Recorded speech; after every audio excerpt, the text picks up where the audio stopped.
اس اصول کے تحت جو قدم میں نے اٹھائے ان میں سب سے پہلا کہ نکاح مسجد میں ہو، اور اس کے لیے جو دلائل دیے وہ لوگوں کے لیے اتنے کنونسنگ تھے کہ یہ کام تو اب بڑے پیمانے پر شروع ہو چکا ہے، لاہور میں، پنجاب میں، جہاں میرا زیادہ وقت گزرتا ہے۔ دلائل کیا تھے؟ خدا کے بندو، حدیث موجود ہے، اعلنوا ھذا النکاح وجعلوہ فی المساجد، ترمذی شریف کی روایت۔ نکاح کا اعلان عام کیا کرو اور مسجدوں میں منعقد کیا کرو۔ کیا ہو گیا علماء کو؟ کہاں چھپا رہے اس حدیث کو؟ یہ میں مانتا ہوں، علماء کا قول ہے، میں اس کو رد نہیں کر سکتا کہ یہاں فعل امر جو ہے یہ وجوب کے لیے نہیں ہے، فرض کرنے کے لیے نہیں ہے، استحباب کے لیے ہے۔ تو بھائی مستحب چیز جو حضور نے قرار دی ہے اس کو کیوں چھوڑ رہے ہو؟ دنیا کے ہر معاملے میں ہے جستجو کے خوب سے ہے خوب تر کہاں، اور اس معاملے میں آپ مستحب مان رہے ہیں، حضور کا قول موجود ہے، پھر قبول نہیں کر رہے۔ اس کا میں واقعہ آپ کو سنا دوں۔ میں نے یہ تحریک شروع کی تھی چیریٹی بگنز ایٹ ہوم جب میرے سب سے چھوٹے بھائی کی شادی کا موقع آیا 1973 میں۔ سرگودے ہمیں جانا تھا، 4 آدمی ہم گئے تھے، جن میں سے ایک ہماری والدہ تھی، اور وہاں مسجد میں نکاح، اور ہم نے وہاں کوئی دعوت تام کہہ دیا تھا کہ ہرگز نہیں ہوگی۔ ہم لاہور سے آ رہے ہیں، آپ کے گھر میں بیٹھ کے مہمان ہوئے، کھانا کھا لیں، کوئی وہاں دعوت عمومی نہیں ہوگی، نکاح مسجد میں ہوگا۔ اس کا اعلان ہوا تو بڑی تعداد میں لوگ آ گئے ایک مسجد میں، وہاں تقریر میں نے کی، لیکن پھر وہاں بھی ایک، جیسے ہمارے ہاں یہاں کراچی میں مولانا مفتی محمد شفیع رحمۃ اللہ علیہ تھے، وہاں بھی ایک مفتی محمد شفیع صاحب تھے، ان کا انتقال ہو گیا تھا، ان کے 2 بیٹے مفتیان شہر کہلاتے تھے، وہ بھی موجود تھے، میں نے نکاح ان سے پڑھوایا۔ لیکن ان میں سے جو بڑے بھائی تھے انہوں نے کہا ڈاکٹر صاحب اس کام کی ہمت صرف آپ میں تھی، ہم نہیں کر سکتے یہ ہمت۔ وجہ کیا ہے؟ مولوی کا سٹیٹس کیا ہے ہمارے یہاں؟ دیہات میں تو کمی کاری، جیسے ہاری ویسا مولوی، فصل پہ کوئی دانے دے دیں گے، اللہ اللہ خیر صلی اللہ، باقی روز کی روٹی کہیں مانگے جائے گھر گھر اور کھائے۔ شہروں کے اندر بھی مسجدوں میں علماء ہوتے ہیں باوقار باعزت، لیکن مساجد کی مجلس منتظمہ بھی تو ہوتی ہے نا۔ کیسے کہیں گے یہاں آؤ، میں نہیں آؤں گا تمہارے یہاں نکاح پڑھانے کے لیے؟ کیسے کہیں گے؟ حدیث رسول کے ہوتے ہوئے۔ بہرحال اس پر لوگوں کو شرم بھی آئی، احساس کیا انہوں نے کہ واقعتاً بات صحیح ہے۔ پھر میں نے غیرت کو چیلنج کیا۔ دیکھو عیسائیوں میں اب تک یہ رسم موجود ہے، انہوں نے اپنے چرچ اور پادری کی یہ عزت برقرار رکھی ہے کہ شہزادی کی شادی ہو یا شہزادے کی ہو چرچ میں ہوگی۔ کوئی پادری ان کا بغل میں کتاب دبا کر بیٹھا ہوا انتظار نہیں کرے گا کہ عصر کا وقت تھا نکاح کا، بیٹھے مولوی صاحب ابھی بارات نہیں آئی، بیٹھے بیٹھے سوکھ رہے ہیں۔ وہ پہلے 30 40 50 روپے مل جاتے تھے، اب 300 400 500 مل جائیں گے، اور کیا ہوگا؟ اور وہاں کیا ہوتا ہے؟ شہزادہ یا شہزادی چرچ میں آؤ، پادری کے سامنے کھڑے ہو کر ایجاب و قبول کرو۔ بہرحال چرچ کی یہ حیثیت آج تک ہے، ہمارے یہاں نہیں، ختم ہو چکی۔ مولوی کا نہ مقام اور نہ اس کی حیثیت۔ تیسری بات میں نے یہ عرض کی کہ دیکھیے نکاح سے ایک نئے خاندان کا وجود آپ کے معاشرے میں ہوگا، اللہ اولاد دے گا، ایک خاندان وجود میں آئے گا۔ اس خاندان کے لیے دعا کی جاتی ہے، اے اللہ اس نکاح میں دین و دنیا کی سعادت اور برکات عطا فرما۔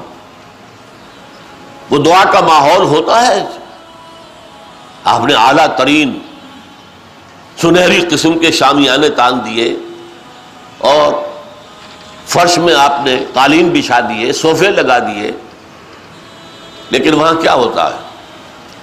سگریٹیں پی جا رہی ہے، دھواں ہے، کہہ لگ رہے ہیں، غیبتیں ہو رہی ہیں، پھر یہ کہ کوئی بھانڈ آ گئے تو فحش گوئی ہو رہی ہے، اور ایک کونے میں بیٹھا ہوا بیچارہ مولوی کچھ من من من من من من کر کے پڑھتا ہے، جیسے کہ صرف دولہا کو سنا رہا ہے کچھ، اور پھر کہتے دعا مانگ لے. تو دعا کیا خاک مانگ لے؟ دعا کا ماحول ہوتا ہے، کوئی اللہ کی طرف توجہ ہو، کوئی رجوع ہو تو دعا مانگی جاتی ہے. لہذا اس دعا کا ماحول بھی جو مسجد میں ہے وہ اور کہیں نہیں. چوتھی چیز، یہ بھی غیرت کو جگانے والی ہے، اگر حضور کی بیٹیوں کے نکاح مسجد میں ہوئے تو کون مسلمان ہے جو کہہ سکے میری بیٹی زیادہ باعزت ہے فاطمہ سے رضی اللہ تعالی عنہ؟ میری بیٹی کا نکاح مسجد میں کیسے ہو؟ آخری چیز، اور یہ اصل میں اس ازدواجی رسم کے ضمن میں جو اہم فلسفہ ہے وہ میں بعد میں بیان کروں گا. کس قدر بچت ہو گئی. لڑکی والے کے ہاں آپ جائیں گے، وہ شامیانے لگائے گا، وہ قالین منگائے گا، وہ کرسیاں منگائے گا، وہ صوفے لگائے گا، رات ہے تو قمقمے لگائے گا، بجلی. کتنا خرچہ ہوا. مسجد میں بھی بھائی قالین بھی بچھے ہوئے ہیں، مسجد کے اندر کشادگی ہے، مسجد میں اوپر پنکھے بھی لگے ہوئے ہیں، مسجد میں کرو نکاح اور تمہارا کتنا پیسہ اس میں بچ گیا اس کا تصور کرو. بہرحال یہ تمام دلائل ایسے تھے کہ جس کی بنا پر پہلی بات تو لوگوں نے بڑی آسانی سے مان لی. دوسری بات یہ تھی لڑکی والوں کی طرف سے نکاح کے موقع پر کوئی دعوت نہیں، قطعاً ثابت نہیں. شادی کی دعوت صرف ایک ہے اور وہ ولیمہ ہے، صرف ایک. اور دیکھیے ولیمہ کیوں ہے؟ لڑکا جو ولیمہ دیتا ہے اس لیے کہ اس کا گھر آباد ہوا ہے، اس کے ہاں اصل خوشی ہے. لڑکی والوں کے ہاں خوشی نہیں ہوتی.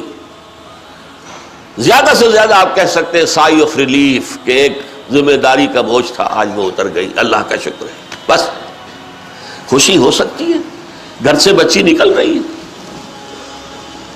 کوئی جانور بھی 6-7 سال آپ کے ہاں رہ جائے تو آپ کو اس سے کتنا انس ہو جاتا ہے. قربانی کا جانور آپ چند دن پہلے لے آئیں اور بچے جو ہے مانوس ہو جائیں تو بچے پچھاڑے کھاتے کہ کیسے ذبح کر رہے ہو، اور وہ لختے جگر نورے چشم آج گھر سے نکل گئی. ماؤں کو غشی کے دورے پڑ رہے ہیں، بہن بھائی رو رہے ہیں، دلہن رو رہی ہے، باپوں کی آنکھیں بھی نم ہو جاتی ہیں. خوشی کا موقع نہیں ہے ان کے یہاں. اور پھر دیکھیے تماشا، نکاح کے موقع پر چھوارے کون لائے گا؟ لڑکے والے. اور مرغ پلاؤ کس سے کھائیں گے؟ لڑکی والوں سے. تو ذرا عقل کے ناخن لو، جو تمہیں مرغ پلاؤ اور متنجن کھلا سکتا ہے وہ چھوارے نہیں بانٹ سکتا تھا؟ یہ کیا ہے؟ یہ وہی ہے ہندوانہ پس منظر اور ہمارا اسلامی پس منظر، دونوں یہاں گڑبڑ ہو گئے.